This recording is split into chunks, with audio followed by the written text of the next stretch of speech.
মানে কি 12 মাস আমি একলা খাওয়াবো? তোরা কি করবি? কাল সকালের মধ্যে যদি মারা যাইছে না নিয়ে যাস, সকালবেলা আমি যাই মারা দিয়ে আসুন। কথাটা মনে থাকে জানা দেখ তুই। কি হয়েছে? কার সাথে তো চিল্লাপাল্লা করো? আর করো না, ছোটটার লগে। কেন, কি হয়েছে? আব্বাই মোর শেষ কত মাস হয়েছে? 6 মাস হয়েছে।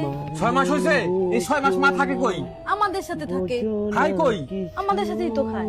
মানে ডাক্তার দেখাই কে? আমরাই তো দেখাই। এই 5-6 মাসে কতবার ডাক্তার দেখাইছ তুমি বলো?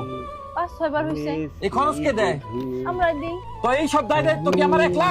বুঝলাম না, তুমি কি বুঝাইতে চাইতেছো? বা মরার সাথে সাথে সবাই তো সবকিছু ভাগ করে নিল। মা মরার সাথে সাথে জমি জমা সবকিছু সবাই ভাগ করে নেবে, তখন তো আমাকে কানা করে বেশি দিবে না কেউ। আর এখন সব দায়িত্ব খরচাপাতি আমার একলা বহন করা লাগতেছে। আমরা 5টা ভাই বোন, কেউ কোনো খোঁজ দেয় না। আমার একলা কি দায় দেখছে? একেবারে ঠিক বলছো তুমি। তোমার আমি একটা বুদ্ধি দেব, তোমার মারে তুমি মেরে ফেলো। কি বলো এসব? শোনো, তোমাকে একটা কথা বলি। তোমার মা হাত কয়টা? 2টা। চোখ কয়টা?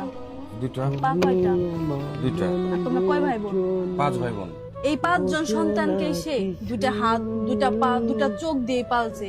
দিনের পর দিন, রাতের পর রাত নির্ঘুম ভাবে কাটাইছে। খাওয়াইছে, নাওয়াইছে, পায়খানা পরিষ্কার করাইছে, লেখাপড়া করাইছে। কই, সে তো তোমাদের কোনো সময় পালাক্রমে পালে নাই যে 2 মাস বড়টারে পালুম, 2 মাস মেজোটারে পালুম, 2 মাস ছোটটারে পালুম। এরকম ভাবে তো কোনো সময় পালে নাই যে বড়টারে 2 মাস পালুম আর বাকিগুলারে ফালাই দিমু। তোমাদের মা তোমাদের কাছে এখন বোঝা হয়ে গেছে। 6 মাস তোমার কাছে রইছে, তোমার খাওয়ান লাগতেছে, পড়ান লাগতেছে, তোমার অনেক ক্ষতি হইতেছে। মার পিছনে এই সমস্ত ক্ষয় খরচা তো আমি একাই করি। আমার অন্য ভাই বোনদের কি কোনো দায়িত্ব নাই নাকি? তোমরা 5 ভাই বোন মিলেও তোমার মাকে পালতে পারছো না।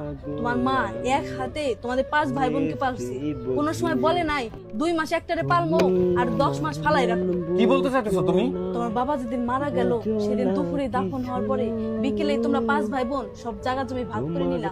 কই, সেদিন তো তোমার মার ভাগটা কেউ নিতে চাওনি। তুমি সংসারের বড় সন্তান, তোমার ভাই বোন কলা কৌশল করে তোমার মাকে তোমার মাথায় গসাই দিছে। তুমি সেদিন তোমার মাকে আনতে চাও নাই, মুখ কালা করে তারকে বাড়িতে নিয়ে আসছো। তারপর থেকে প্রতিদিন তুমি হিসাব নিকাশ করো তোমার মার পিছনে তোমার কত টাকা ক্ষতি হয়। হ্যাঁ, দায়িত্ব কি আমার একলাই? যে সব দায়িত্ব আমি নিব? শোনো, একটা ভালো বুদ্ধি আছে। মসজিদের দান বাক্স থেকে কিছু টাকা আনো, না হলে চাঁদা তুলে তোমার মায়ের খাওয়াও। কি ধরনের কথা বলতেছো? কেন, তোমাদের লস হয়ে যাইতেছে না?